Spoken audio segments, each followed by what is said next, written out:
Olá, seja bem-vindo ao Mapas Mentais TV. Eu sou o Herbert Bento, engenheiro e adoro desafios de lógica.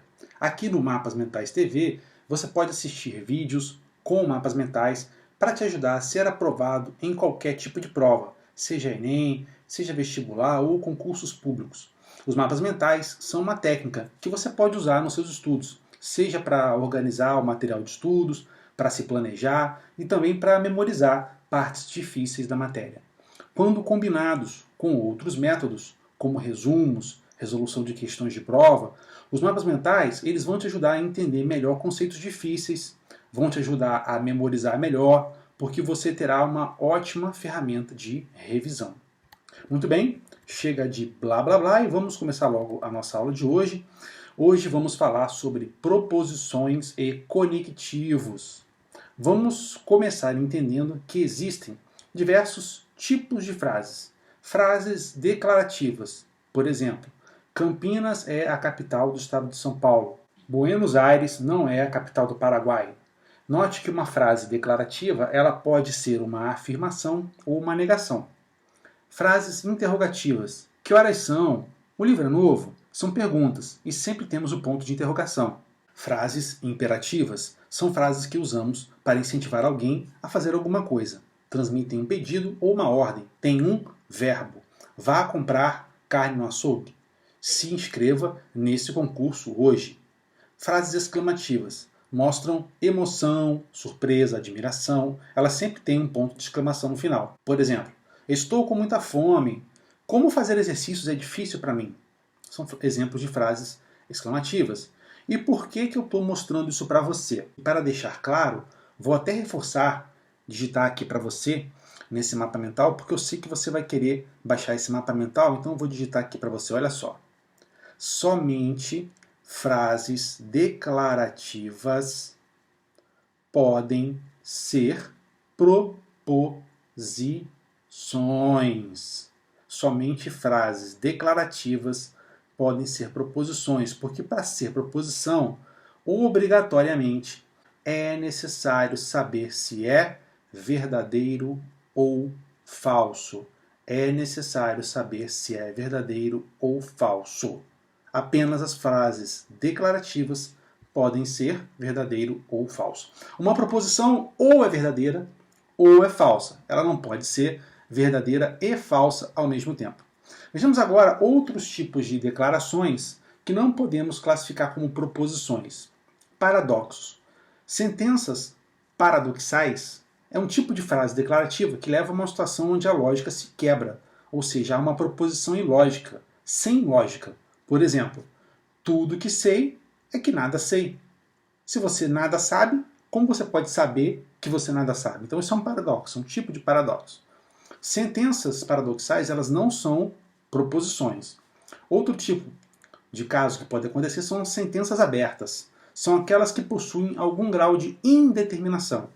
Exemplos aí de sentenças abertas. X mais 5 igual a 7. Isso é verdadeiro ou é falso? Depende. Depende do valor do X. Outro exemplo. Ele é representante de turma do Colégio Dom Pedro I. É verdadeiro ou falso? Depende. Quem é ele? Só podemos dizer se é verdadeiro ou falso se soubermos quem é ele. Não é isso? Então, sentenças abertas, elas não são proposições, porque nós não podemos afirmar se são verdadeiras ou falsas. Exercício. Na lista de frases abaixo, diga quais são proposições. O número 9 é ímpar. Isso é verdadeiro, é uma frase declarativa, afirmativa, verdadeira. Então, é uma proposição. Maria de Alencar é menor de idade. Assim que eu descobrir quem é a Maria de Alencar, ver quem é essa pessoa, eu vou conseguir dizer se ela é menor de idade, vou conseguir dizer se essa frase é verdade ou falsa. Então isso é uma proposição. Ela graduou-se em odontologia. Não é uma proposição porque eu não sei quem é ela, então não consigo confirmar se isso é verdade ou mentira. O Brasil é tetracampeão de futebol. Aqui, pessoal, importante, ó. O Brasil é tetracampeão mundial de futebol. Veja, é uma proposição. E essa proposição ela é falsa, não é verdadeira, porque o Brasil ele é pentacampeão. Mas é uma proposição porque eu consigo atribuir um valor lógico para ela, seja verdadeiro, seja falso. Estude esse assunto hoje sem falso. sem falta. Não é uma proposição isso. Isso é uma frase imperativa. Estou tentando mandar uma pessoa estudar. X menos 3y igual a 2. É uma sentença aberta. Só vou saber se é verdadeiro ou falso se eu souber os valores de x e y. Em que ano você nasceu? É uma pergunta, uma frase interrogativa, também não é uma proposição. Tudo bem? Tudo isso que eu fiz aqui de introdução é para você entender o que é uma proposição. Agora que já entendemos o que é uma proposição, vamos começar então a falar um pouco dos conectivos. Os conectivos recebem esse nome porque eles conectam diferentes proposições. Conhecer os conectivos é muito importante se for cair raciocínio lógico na sua prova. Se você não conhecer, não tiver intimidade com os conectivos, então é muito provável que você não vai ser capaz de acertar nenhuma questão da prova de raciocínio lógico. Então vejamos quais são os 5 tipos de conectivos e daqui a pouco a gente vai falar de exemplos. O primeiro conectivo mais básico é a conjunção, o E, também representado por um V de cabeça para baixo. A disjunção inclusiva, ou, também representado pela letra V. Disjunção exclusiva, ou, representado por um V com um sublinhado. A condicional, o famoso se então, representado por um traço seguido do sinal de maior. E a bicondicional, se e somente se, representado por um sinal de menor, um traço e o sinal de maior. Tudo bem? Agora vamos para a parte mais importante. Deixa eu frisar isso aqui para você. A parte mais importante, a fase mais importante da nossa aula, que é onde veremos as tabelas verdade.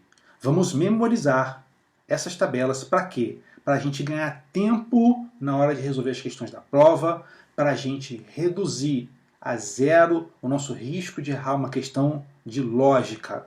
Tá? E à medida que a gente for construindo essas tabelas, você vai entender por quê. A conjunção E, ok? Exemplo. Vamos contratar, ou a empresa vai contratar um profissional que domine o Word e Excel.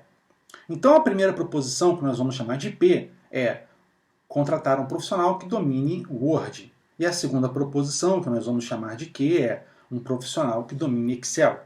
Como você vai raciocinar aqui para montar a tabela verdade? Só interessa para a empresa se o profissional dominar o Word e Excel. Então você vai perguntar, o profissional domina o Word? Sim ou não? Verdadeiro ou falso? Depois você vai perguntar, o profissional domina Excel? Verdadeiro ou falso? E somente interessa para a empresa o profissional que domina o Word e Excel. Então a tabela verdade para a conjunção, como é que ela fica? Aqui, pessoal, é importante você entender que toda tabela verdade vai ter 3 colunas e 5 linhas. Na primeira coluna a gente vai colocar a primeira proposição, que a gente vai chamar de P. Na segunda coluna a gente vai colocar a segunda proposição, que vamos chamar de Q. Na terceira coluna vamos colocar a conjunção, que é o conectivo que a gente está estudando aqui agora.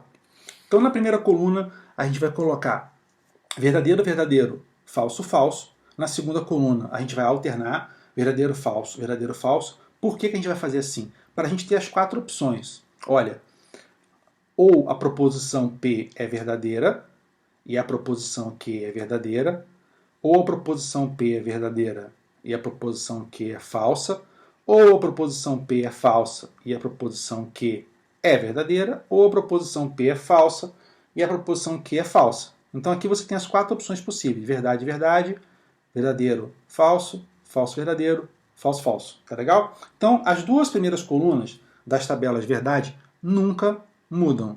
Tudo bem? Então você vai colocar VVFF e depois você vai alternar VF, VF.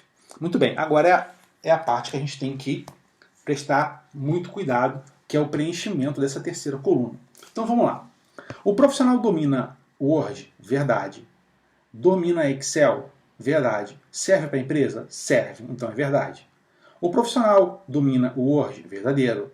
Domina Excel? Falso. Serve para a empresa? Não serve. Falso. O profissional domina o Word? Falso. Domina Excel? Verdadeiro. Serve para a empresa? Não, não serve, porque ele tem que dominar o quê? Os 2. O profissional domina o Word? Falso. Domina Excel? Falso. Serve para a empresa? Falso. Então a tabela verdade para a conjunção, para o E, ela fica com um verdadeiro primeira linha e as outras linhas é tudo falso. Entendeu? Então o que a gente tem que fazer sempre quando a gente tiver com uma questão que vai cobrar isso na prova? Eu recomendo que você construa essas tabelas verdade para você acelerar o teu raciocínio. Tá? E a gente já vai entender por quê quando a gente for construindo aí, fazendo alguns exercícios. Bom, disjunção inclusiva ou. Exemplo, queremos um profissional que domine o Word ou Excel. Então a primeira proposição, a P, é o profissional que domina o Word. A segunda proposição, a Q, é o profissional que domina Excel. É igual ao exemplo anterior, só que aqui é a disjunção inclusiva, é o ou. Então serve ou um ou outro, né? Então eu vou de novo partir para a minha tabela verdade. A primeira e a segunda coluna não mudam, então você vai fazer 3 colunas, 5 linhas, VV, FF, VF, VF, vai partir para a terceira coluna, onde você vai colocar o resultado de P, disjunção inclusiva, né, ou Q, ok? Então, o profissional domina Word, verdadeiro. Domina Excel, verdadeiro. Serve para a empresa? Serve, verdadeiro. O profissional domina Word, verdadeiro. Domina Excel, falso. Serve para a empresa? Serve, verdadeiro, porque é ou uma coisa ou outra. O profissional domina Word, falso. Domina Excel, verdadeiro. Serve para a empresa? Serve.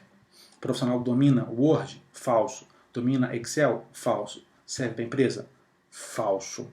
Tá legal? Não serve porque precisa saber pelo menos um dos dois. Tá certo? Então, a tabela verdade, no caso da disjunção inclusiva, vai ser verdade, verdade, verdade, verdadeiro, verdadeiro, verdadeiro, VVV, F. Tá legal? Na primeira situação, só na primeira linha a gente tinha um verdadeiro. Na segunda situação, na última linha, a gente tinha um falso e as 3 primeiras linhas verdadeiras. Vejamos agora a disjunção exclusiva ou. E aí você vai construir essa tabela usando a seguinte analogia, o seguinte exemplo. É aquele exemplo do camarada que tem algum dinheiro, mas ele não consegue fazer tudo o que ele quer com aquele dinheiro. Por isso que ele tem uma situação onde ele tem que ou fazer uma coisa ou fazer outra coisa. Então, por exemplo, Pedro tem 5 mil reais, 10 mil reais. Pedro tem 10 mil reais e precisa decidir. Ou ele troca a moto, ou ele reforma a casa. O dinheiro que ele tem, não dá para fazer as duas coisas. Então, para montar essa tabela verdade do ou, você vai sempre lembrar da hora que você recebe o salário, que é tão pouquinho que você tem que decidir o que você vai fazer com ele. Ou vai fazer uma coisa, ou vai fazer outra coisa, não é isso? Então, no caso do Pedro que tem 10 mil reais e precisa decidir, ou ele troca a moto ou ele reforma a casa. Então a primeira proposição é Pedro vai trocar a moto. A segunda proposição é Pedro vai reformar a casa. Tá legal? Então a gente vai construir a tabela verdade. Você tem aí VVFF, VF, VF. E aí, o que acontece? Vamos lá. Pedro trocou a moto, verdadeiro. Pedro reformou a casa, verdadeiro. Qual é o resultado na terceira coluna? Falso, porque essa situação ela não existe. É uma situação falsa, porque é ou. Ou ele faz uma coisa, ou ele vai fazer outra coisa. Tudo bem? Então, na segunda linha nós temos aí a primeira proposição verdadeira, ou seja, Pedro trocou a moto. E a segunda proposição falsa. Então, ele pode trocar a moto e não reformar a casa? Pode, então verdadeiro. Da mesma forma, na próxima linha, ele não trocou a moto, mas reformou a casa. Também é verdadeiro. E na quarta linha, ele nem trocou a moto, nem reformou a casa. Então é falso. Ele tem que fazer ou uma coisa ou outra coisa, obrigatoriamente. Tudo bem? Esse conectivo, ou, ele aparece pouco em concurso, mas é sempre bom conhecer. A gente nunca sabe quando as bancas vão exigir explorar isso. Agora vamos ver um conectivo que cai muito em concurso. A condicional se então, cujo símbolo é um tracinho seguido de um sinal de maior, uma setinha, na verdade, para a direita. Vamos trabalhar em cima de um exemplo novamente. Se Maria nasceu em Belo Horizonte, então Maria é brasileira. Primeira proposição, Maria nasceu em Belo Horizonte. Segunda proposição, Maria é brasileira. Então preste atenção comigo para a gente construir a tabela verdade juntos. Maria nasceu em Belo Horizonte? Verdadeiro. Maria é brasileira? Verdadeiro. Resultado do conectivo? Verdadeiro. Maria nasceu em Belo Horizonte? Verdadeiro. Maria é brasileira? Falso. Qual é o resultado dessa conectividade? Dessa conexão aqui que a gente vai fazer? É falso. Por quê? Se ela nasceu em Belo Horizonte, não tem como ela não ser brasileira. Ela necessariamente tem que ser brasileira, porque ela nasceu em Belo Horizonte. Então o resultado disso aqui é falso. Próxima. Maria nasceu em Belo Horizonte? Falso. Maria é brasileira? Verdadeiro. Isso é possível? Uma pessoa não nascer em Belo Horizonte e ser brasileira? Sim, é possível. Então é verdadeiro. Aqui ela pode ter nascido em outra cidade, que não seja Belo Horizonte. Depois, Maria nasceu em Belo Horizonte? Falso. Maria é brasileira? Falso. Pode uma pessoa não ter nascido em Belo Horizonte e não ser brasileira? Pode. Ela pode ter nascido em qualquer outra cidade fora do Brasil. Então esse exemplo ajuda muito você a construir a tabela verdade para esse caso do se então. Uma outra dica para você memorizar a tabela do se então é pensar assim, ó: se você me ama, então vamos fazer um filho. VFF. Vamos fazer um filho, ok? Se você me ama, então vamos fazer um filho. Por quê? Porque você mata assim a única linha da tabela verdade onde na terceira coluna a gente tem um F. O resto é tudo V. Tá legal? Isso ajuda a montar essa tabela certinho. Na parte 2 dessa aula, eu vou falar sobre isso daqui a pouquinho, a gente vai fazer bastante exercício para fixação desse conteúdo. Mas muitas pessoas falam assim, mas Herbert, isso não faz o menor sentido. É por isso que é importante você memorizar as tabelas verdade, ou no mínimo conseguir montar as tabelas na hora da prova. Tá? Porque muita gente erra nesse ponto. A pessoa quer resolver isso aqui usando a lógica do dia a dia, e aí ela vai se embananar na hora de fazer a prova. O pessoal da banca explora muito isso.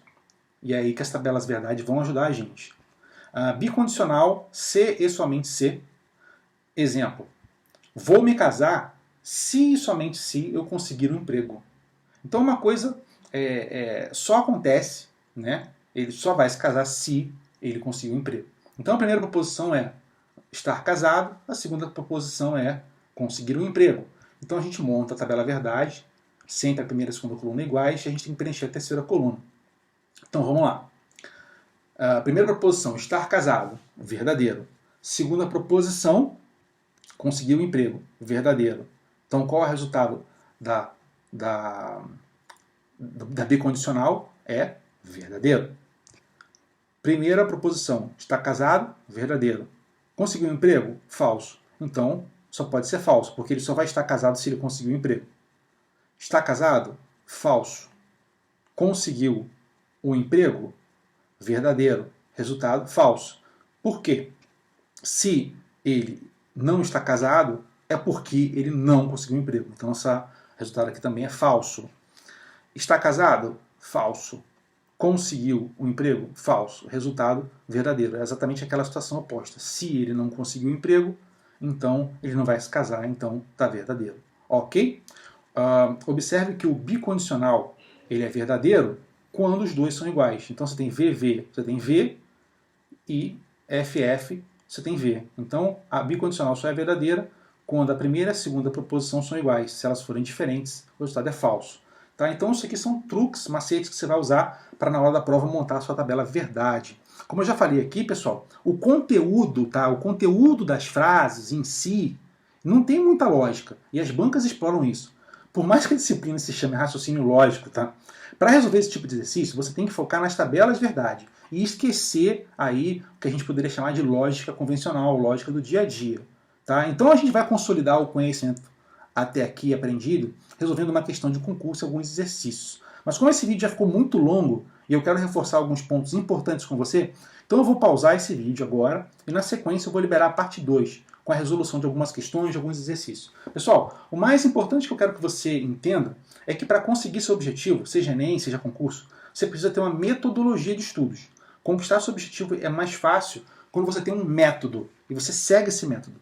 E esse método deve ser flexível o suficiente para que você faça de forma imperceptível, indolor, e também que você possa adaptar à necessidade de cada disciplina, de cada concurso. Então, baixe aqui esse mapa mental, salva no seu computador para futura revisão desse tema. Para fazer isso, basta você clicar no link que está aqui na descrição ou nos comentários nessa página, ou se preferir, digite no seu navegador o seguinte endereço: mapasmentaistv.com/mm6. Se estiver vendo esse vídeo no Facebook, clique em curtir, depois compartilhe com seus amigos. Se estiver vendo no YouTube, dê um gostei e não se esqueça de se inscrever no nosso canal. Se quiser sugerir temas para novos vídeos, deixe um comentário e faça a sua sugestão. Nos vemos na parte 2, que é a continuação dessa aula, onde nós vamos consolidar o conhecimento envolvendo uma questão de concurso e alguns exercícios de prática. Até daqui a pouco.